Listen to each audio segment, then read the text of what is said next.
meeting on 9/17, it's number 23. Then you look at 26, again, is another milestone as determined by council date. So between 25 and 26, we looked at the CCAC. Well, when I say evaluate SOQ and shortlist, that is the CCAC. I just didn't put it, I didn't put the name in there, but that's who's gonna do it. Okay, so one question on that one, Gordon. So on line 26, that's 2 months from now before the council gets the RFP.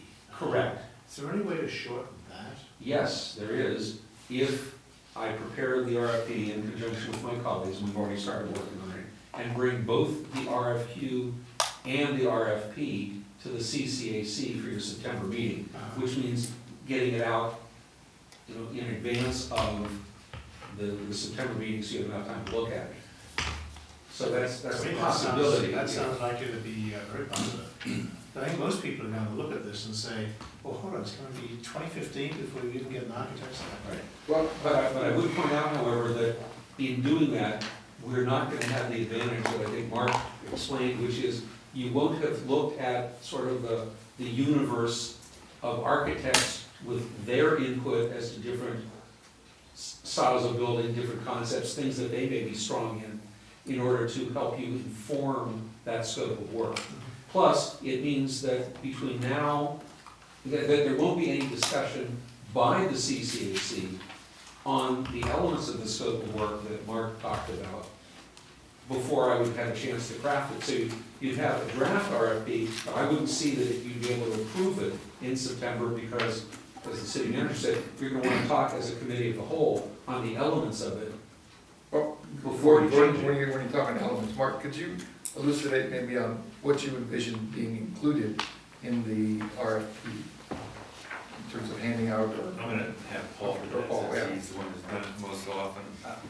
Most of the conversation about the qualifications have come from what we've heard from you and conversations with Gordon about some of the hot buttons for the project.